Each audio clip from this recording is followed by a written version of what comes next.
Hello ನಮಸ್ಕಾರ, welcome back to my channel. ಇವಾಗ ತಾನೇ ಜಸ್ಟ್ ಆಫೀಸಿಂದ ಬಂದೆ.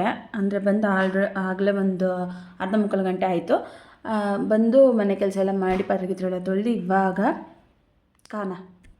ಊಟಕ್ಕೆ ರೆಡಿ ಮಾಡ್ಕೋಬೇಕು. ಸೊ ಊಟಕ್ಕೆ ಏನು ಮಾಡ್ಕೋತಾ ಇದ್ದೀನಿ ಅಂತ ರೆಸಿಪಿ ತೋರಿಸ್ತೀನಿ. ಈ ರೆಸಿಪಿ ನಾನು ಹಾಕಿಲ್ಲ ಅನಿಸುತ್ತೆ ಯಾವಾಗ, ಅದಕ್ಕೋಸ್ಕರ ವೀಡಿಯೋ ಮಾಡಾಕ್ತಾಯಿದ್ದೀನಿ. ಏನು ಮಾಡ್ತಿದ್ದೀನಿ ಅಂತ ಹೇಳಿದರೆ ಎಗ್ ಬಿರಿಯಾನಿ ಮಾಡ್ತಾಯಿದ್ದೀನಿ. ಸೊ ಅದಕ್ಕೆ ಏನೇನು ಮಾಡ್ತೀನಿ ಅಂತ ಹೇಳಿ ಫಟ ಅಂತ ನಿಮ್ಗೆ ಹೇಳ್ತೀನಿ. ನೀವು ಅದನ್ನು ಮಾಡಿ ಏನು ಮಾಡಬೇಕು ಟೇಸ್ಟ್ ಮಾಡಿ ಕಮೆಂಟ್ ಬಾಕ್ಸಲ್ಲಿ ತಿಳಿಸ್ಬೇಕು.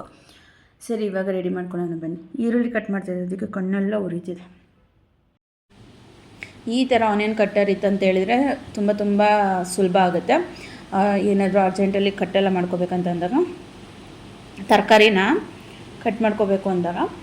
ಸೊ ಅದಕ್ಕೆ ಇವಾಗ ಈರುಳ್ಳಿನ ಹಾಕಿದ್ದೀನಿ. ಈಗ ಜುರ್ ಅಂತ ಒಂದೆರಡು ಸತಿ ಹೇಳಿದ್ರೆ ತರಕಾರಿ ಕಟ್ ಆಗುತ್ತೆ.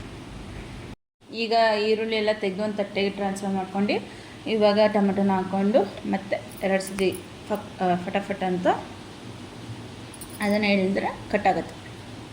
ಫಸ್ಟು ಒಂದು ಪ್ಯಾನ್ ಇಟ್ಕೊಂಡು ಸ್ವಲ್ಪ ತುಪ್ಪ ಹಾಕ್ಕೊಂಡಿದ್ದೀನಿ. ಸ್ವಲ್ಪ ಚಕ್ಕೆ ಲವಂಗದ ಪೌಡರ್, ಸ್ವಲ್ಪ ಗರಂ ಮಸಾಲ,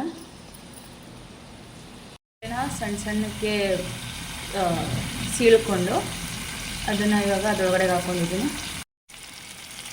ಅದ್ರ ಮೇಲ್ಗಡೆ ಖಾರದ ಪುಡಿ ಹಾಕೋತಾ ಇದ್ದೀನಿ. ಹಾಕ್ಕೊಂಡು ಚೆನ್ನಾಗಿ ಫ್ರೈ ಮಾಡ್ಕೊಂಡು ಎತ್ತಿಟ್ಕೊಳ್ಳಿ. ಇವಾಗ ಅದೇ ಪ್ಯಾನ್ಗೆ ಮತ್ತೆ ತುಪ್ಪ ಹಾಕ್ಕೊಂಡಿದ್ದೀನಿ. ಫಸ್ಟು ಚಕ್ಕೆ ಲವಂಗ ಎಲ್ಲ ಹಾಕೋಬೇಕು, ಮಸಾಲೆ ಐಟಮ್ಸ್ ಎಲ್ಲ ಚಕ್ಕೆ ಲವಂಗ ಬಾತೆಲೆ ಇದೆಲ್ಲ ಹಾಕ್ಕೊಂಡಿದ್ದೀನಿ. ಸ್ವಲ್ಪ ಫ್ರೈ ಮಾಡ್ಕೊಳ್ಳಿ. ಈರುಳ್ಳಿ ಮತ್ತು ಮೆಣಸಿನ್ಕಾಯಿ ಹಾಕ್ಕೊಂಡಿದ್ದೀನಿ, ಚೆನ್ನಾಗಿ ಫ್ರೈ ಮಾಡ್ಕೊಳ್ಳಿ ಗೋಲ್ಡನ್ ಬ್ರೌನ್ ಬರೋವರೆಗೂ. ಈಗ ಈರುಳ್ಳಿ ಹಾಕೊಂಡ್ಮೇಲೆ ಸ್ವಲ್ಪ ಶುಂಠಿ ಬೆಳ್ಳುಳ್ಳಿ ಪೇಸ್ಟ್ ಇಂಪಾರ್ಟೆಂಟ್, ಮನೇಲೇ ಮಾಡ್ಕೊಳ್ಳಿ. ಹಾಕ್ಕೊಂಡು ಚೆನ್ನಾಗಿ ಹಸಿ ವಾಸನೆ ಹೋಗೋವರೆಗೂ ಹುರ್ಕೊಳ್ಳಿ. ಹೊರಗಡೆ ಸ್ವಲ್ಪ ಕೊತ್ತಂಬರಿ ಹಾಕೋತಾ ಇದ್ದೀನಿ, ಚೆನ್ನಾಗಿ ಬಾಡಿಸ್ಕೊಳ್ಳಿ. ಎಷ್ಟು ಕಲರ್ಫುಲ್ಲಾಗಿ ಕಾಣುತ್ತೆ ಅಡುಗೆ. ಸ್ವಲ್ಪ ಪುದೀನ ಹಾಕೋತಾ ಇದ್ದೀನಿ, ಅದನ್ನು ಚೆನ್ನಾಗಿ ಬಾಡಿಸ್ಕೊಳ್ಳಿ. ಇವಾಗ ಅದಕ್ಕೆ ಸ್ವಲ್ಪ ಟೊಮೆಟೊ ಕುಯ್ದಿಟ್ಕೊಂಡಿರೋ ಟೊಮೆಟೊ ಹಾಕ್ಕೊಂಡಿದ್ದೀನಿ. ಸ್ವಲ್ಪ ಚೆನ್ನಾಗಿ ಬೇಯಲಿ. ಈಗ ನೆಕ್ಸ್ಟ್ ಮೊಸರು ಹಾಕೋಬೇಕು. ಇವಾಗ ಮೊಸರು ಹಾಕ್ಕೊಂಡಿದ್ದೀನಿ, ಅದು ಚೆನ್ನಾಗಿರೋ ಫ್ಲೇವರ್ ಕೊಡುತ್ತೆ, ಅದಕ್ಕೋಸ್ಕರ. ಈಗ ಒಟ್ಟಿಗೆ ನಾನು ಹೇಳ್ಬಿಡ್ತೀನಿ ಏನೇನು ಮಸಾಲ ಹಾಕೋತೀನಿ ಅಂತ, ಅಂದರೆ ಏನು ಪೌಡರ್ಸ್ ಹಾಕೋತೀನಿ ಅಂತ. ಬಿಕಾಸ್ ನಾನು ಒಬ್ಬಳೇ ಇರೋದ್ರಿಂದ ವೀಡಿಯೋ ಮಾಡ್ತಾ ತೋರಿಸೋದಕ್ಕಾಗಲ್ಲ. ಅದಕ್ಕೆ ಏನೇನು ಹಾಕ್ತಿದ್ದೀನಿ ಅಂತ ತೋರಿಸ್ತೀನಿ. ನಿಮ್ಗೆ ಅದು ರುಚಿಗೆ ತಕ್ಕಷ್ಟು ನೀವು ಹಾಕ್ಕೋಬೇಕು, ಓಕೆನಾ. ಚಕ್ಕೆ ಲವಂಗ ಆಗಲೇ ಹಾಕಿರೋದ್ರಿಂದ ಚಕ್ಕೆ ಲವಂಗದ ಪೌಡರ್ ಅವಶ್ಯಕತೆ ಏನಿಲ್ಲ. ಗರಂ ಮಸಾಲ ಬೇಕು, ಆಮೇಲಿಂದ ಪೆಪ್ಪರ್ ಪೌಡರ್, ಆಮೇಲಿಂದ ಚಿಲ್ಲಿ ಪೌಡರ್,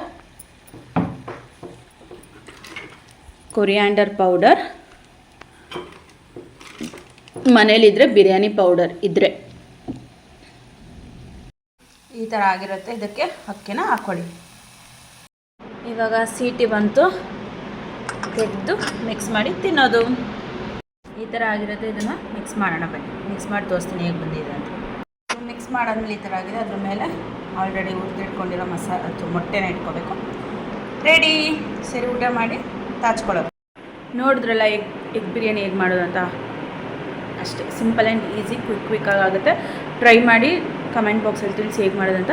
ಸೊ ನಾನು ಇವಾಗ ಊಟ ಮಾಡಿ ಮಲ್ಕೋತೀನಿ. Good night students, take care, bye, love you. Like ಮಾಡಿ, ಶೇರ್ ಮಾಡಿ, ಕಮೆಂಟ್ ಮಾಡಿ ಆ್ಯಂಡ್ ಸಬ್ಸ್ಕ್ರೈಬ್ ಮಾಡೋದನ್ನ ಮರಿಬೇಡಿ. ಮಾಡಿರಿ. ಬಾಯ್.